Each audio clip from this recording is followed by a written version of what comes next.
히브리서 4장 16절에서 14절에서 16절까지 같이 보시겠습니다. 히브리서 4장 14절 봅니다. 그러므로 우리에게 큰 대제사장이 계시니 승천하신 이 곧 하나님의 아들 예수시라. 우리가 믿는 도리를 굳게 잡을지어다. 우리에게 있는 대제사장은 우리의 연약함을 동정하지 못하실 리가 아니요 모든 일에 우리와 똑같이 시험을 받으시니로되 죄는 없으시니라.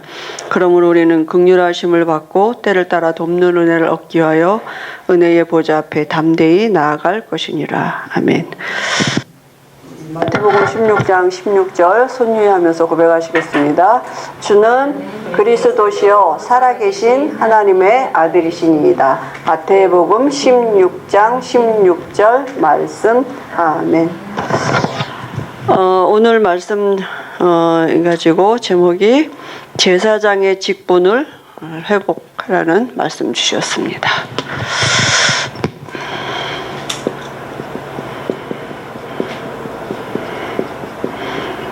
제사장 되신 그리스도가 우리 안에 지금 계셔서 우리를 통해서 그 제사장의 일을 하고 계시는 것입니다.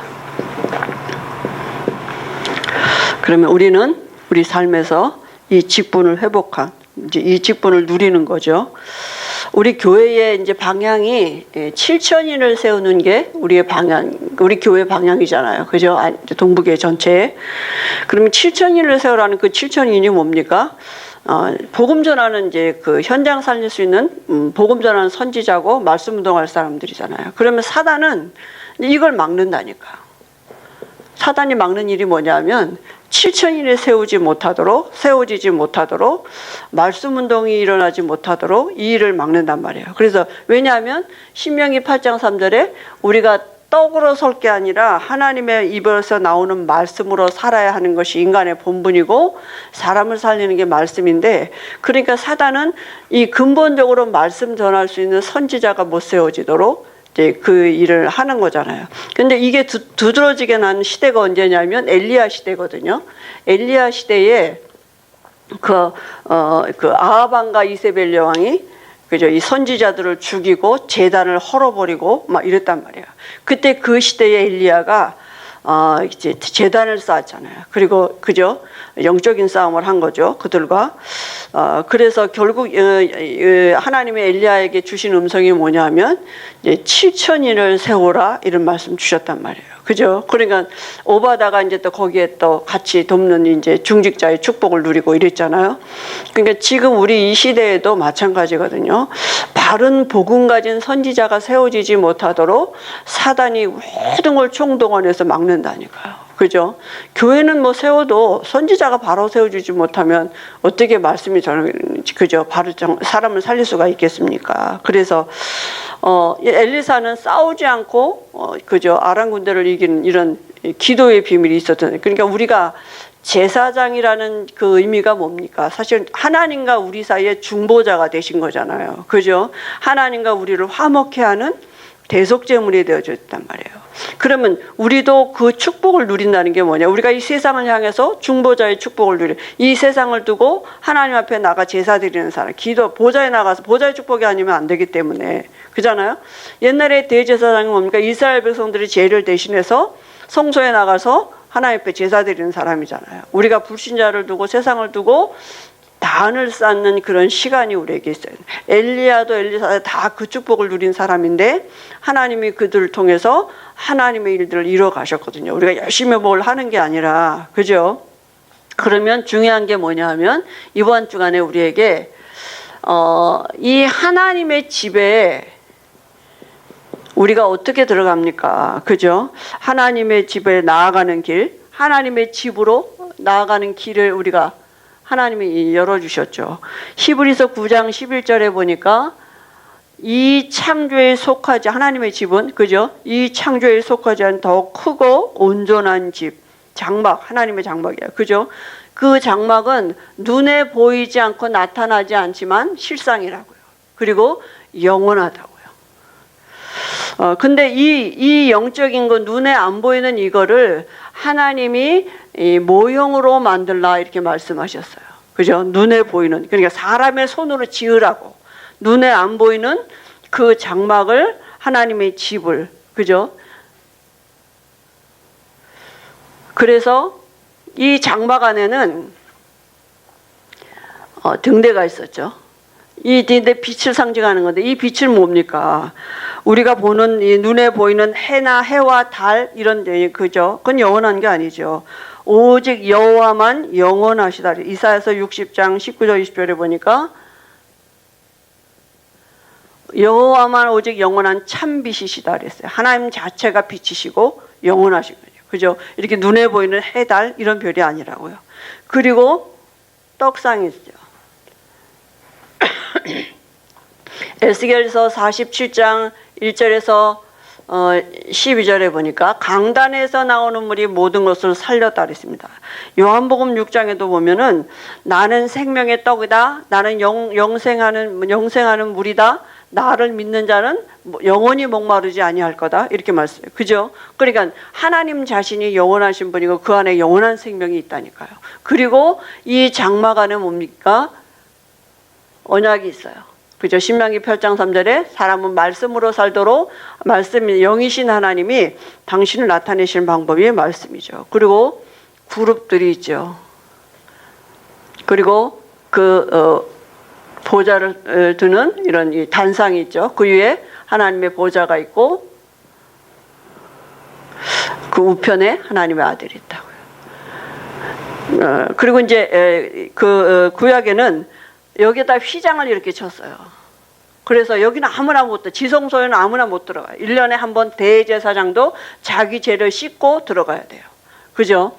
그러니까 우리가 얼마나 사실은 축복입니까? 그죠? 그래서 여기는 아무나 못 들어갔다니까요. 로마서 3장 20절에 보니까 죄인은 들어갈 수가 없어요. 모든 사람은 죄인인데 그 죄인이 인간의 행위를 가지고 여기는 들어갈 수 없단 말이에요. 의인 돼야 돼요.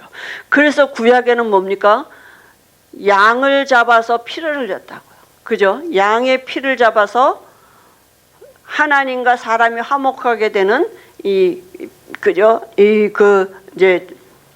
예수님의 피를 믿는다는 믿음의 증거로 양의 피를 잡아서 이 보좌 앞에 나갈 수 있던 거죠. 그래서 그 양이 뭡니까? 요한복음 1장 29절에 세상 죄를 지고 가는 하나님의 어린 양, 그분이 오셔서 그리스도가 되신 거죠. 그죠? 십자가에서 죽으시고 부활하셔서 요한복음 19장 30절에 다 이루었다 이렇게 말씀하셨어요. 그죠? 그래서 우리가 이 비밀을 믿으면, 그죠? 요한복음 3장 21절에 보니까 그리스도가 누굽니까?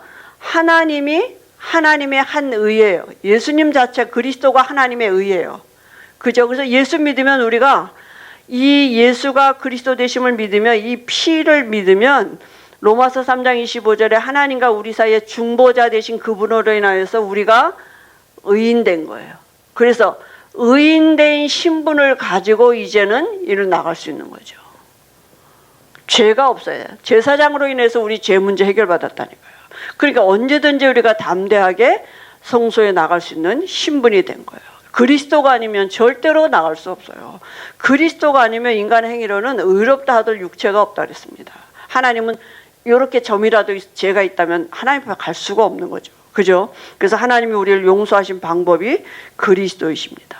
그러면 이제 우리가 이 보좌를 누릴 수 있는 방법은, 그죠? 하나님의 집 보좌를 여기를 누릴 수 있는 방법 3가지가 있는데요. 길이 3가지가 있는데 그 길이 먼저 뭡니까? 히브리서 5장에서 7장까지는 온전한 제사장이시라고요. 예수님은 온전한 제사장이십니다. 구약에는 불완전한 사람이 제사장이 됐어요.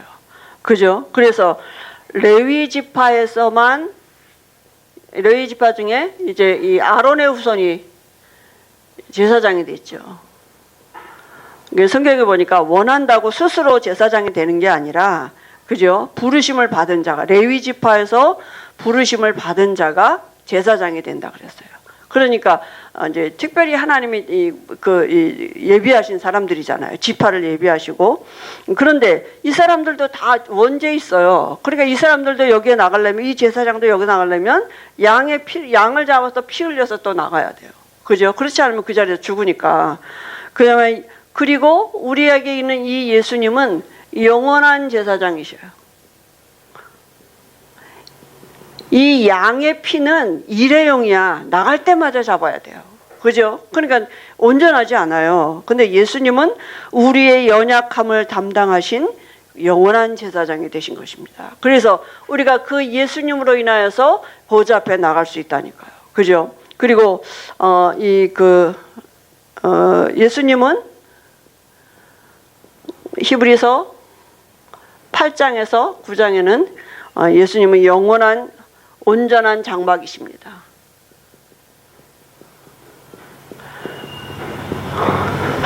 하나님이 모세에게 만들라고 한 거는 온전한 게 아니에요. 그죠? 모형이에요.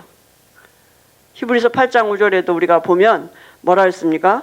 우리가 늘 듣던 말씀인데, 온전한 게 아니고 모세에게 만들라고 명하신 거예요. 그들이 섬기는 것은 하늘에 있는 것의 모형과 그림자라 그랬어요. 그죠? 그래서 내게 보이던 대로 본을 따라 지으라 이렇게 말씀하셨단 말이에요. 그러니까 모세에게 보여준 그대로 지으라고 명령하신 모형이에요. 그래서 영원하지 않고요. 9장 1절 2절에도 보니까 2절에 보면 예비한 참 장막이 있고 그 안에는 뭐요? 등잔대가 있고 빛이 있고 또 그 안에는 전설병에 떡상이 있고, 그죠? 그 뒤에도 보니까 금향로와 사망과 금으로 싼 언약궤가 있고 그랬거든요. 그리고 여기는 휘장을 뒀다고요. 그죠? 그래서 모형이기 때문에 온전하지 않습니다. 그런데 예수님 자신이 9장 12절에 보니까 이 창조에 속하지 않은 크고 온전한 장막, 완전한 장막, 온전한 장막이에요. 요한복음 2장 19절에 보니까 예루살렘의 성전 헐어버리라 그랬어요. 왜냐하면 성전된 자기 육체를 가리킴이라 그랬어요. 예수님 육체 자신이 성전이고, 그죠? 예수님 육체 자신이 온전한 성막이에요. 그래서 예수님이 헐어버리라고 말씀하신 거죠. 히브리서 10장에는 보면 온전한 제물이에요. 예수님이. 양이나 염소나 이런 것은 매일 잡아야 돼요. 나갈 때마다 잡아야 되는데, 그죠? 그래서 10장 4절에 보면 뭐라고 말씀했냐면, 이는 황소와 염소의 피가 능히 죄를 없이 하지 못함이라. 완전한 게 아니에요. 그죠? 그럼 계속 잡아야 돼. 그리고 이 구약에는 짐승의 피를 가지고 갔죠.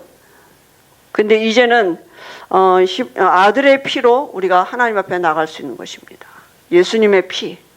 그래서 여기 뭐라 했습니까? 히브리서 10장 12절에 보니까 뭐라고 말씀했냐면, 오직 그리스도는 죄를 위하여 한 영원한 제사를 드리고 하나님 우편에 앉으셨다. 그리고 14절에도 보니까 그가 거룩하게 된 자들을 한 번의 제사로 영원히 온전하게, 그죠? 그러니까 영원한 제사를 드리셨다니까요.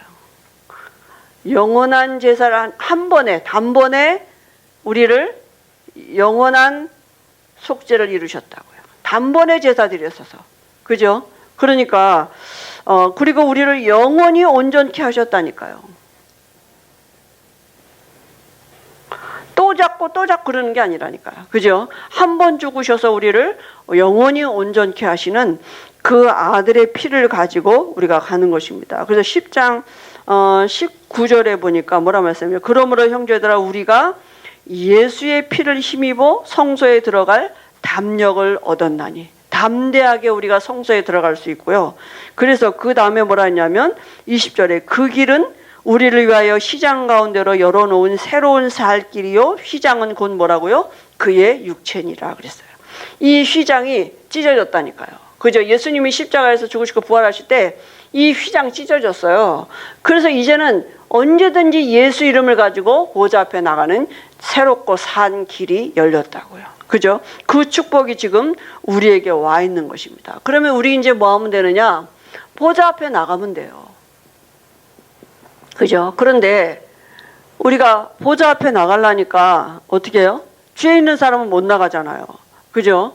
의인만 하나님 앞에 나갈 수 있다니까. 그래서 히브리서 1장 3절에 지극히 크신 높은 곳에 앉아 계신 그분이 무슨 일을 하고 계시느냐 하면 죄를 정결케 하시는 일을 하신다고요. 그래서 우리가 이 죄를 정결케 함을 받고 의인된 신분을 가지고 보좌 앞에 나갈 수 있는 것입니다. 그리스도가 아니고는 절대로 보좌 앞에 나갈 수 없어요. 그리고 우리가 나가는 보좌는 뭡니까? 히브리서 4장 16절에 은혜의 보좌예요. 우리가 언제든지 하나님 앞에 그저 나가기만 하면 은혜 주신다 그랬어요.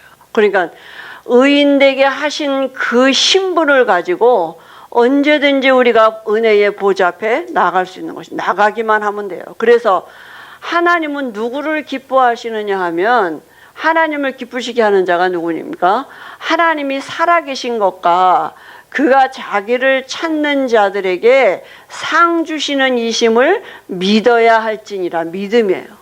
뭘 믿어요? 하나님이 살아계시고 보좌 앞에 나오는 자에게 상 주시는 것을 믿고 나갈 때 그 사람을 하나님은 기뻐하신다고요. 그죠? 그래서 나가기만 하면 됩니다. 하나님이 예비하신 상이 있다니까요.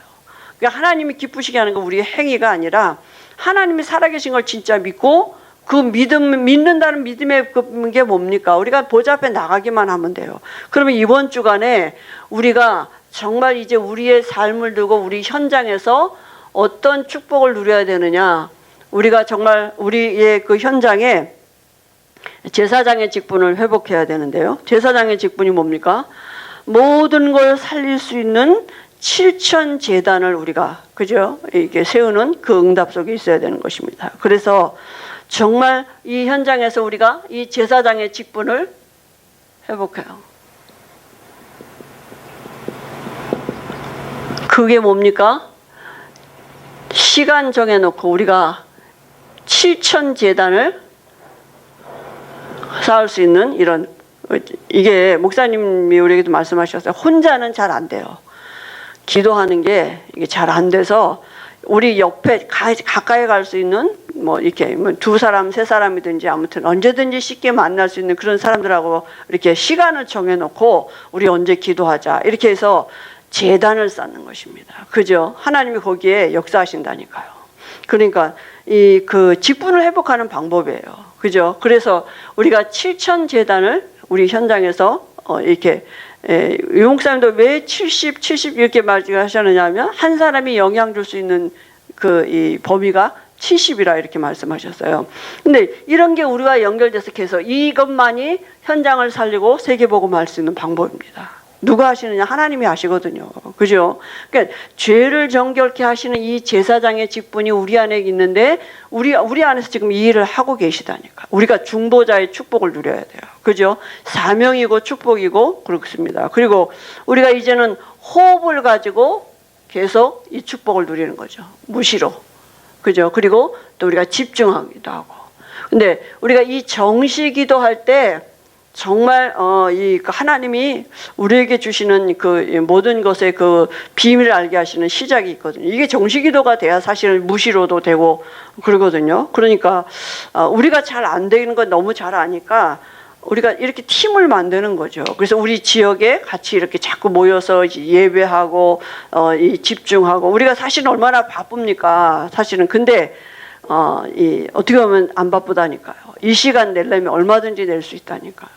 우리가 어디에다 우선순위를 두느냐 이게 중요한 거거든요. 그러면 하루에 한 번이라도 만나서 기도할 수 있는 이런 아니면 정 안 되면 일주일에 2번, 3번이라도 이렇게 아니면 일주일에 한 번이라도 이렇게 만나서 우리가 함께 기도할 수 있는 이런 지역을 놓고 현장을 놓고 제사장의 축복을 누리는 이 시간, 이런 시간들을, 왜냐하면 지금 사단이 이 일을 한다니까요. 이 7천인들이 세워지지 못하도록 사단은 지금 그 일을 하고 있기 때문에 모든 걸 총동원해서, 그죠? 그래서 한 주간에도 우리가 이런 축복을 또 누리고 우리 가정에서도 우리 렘넌트들과 함께 이런 축복을 누릴 수 있도록 하나님 은혜 주실 줄 믿습니다. 하나님 아버지 은혜를 감사합니다. 한 주간에도 우리에게 주신 축복, 이 제사장의 직분을 회복할 수 있도록 하나님의 은혜 주실 줄 믿습니다. 예수님의 이름으로 기도합니다. 아멘.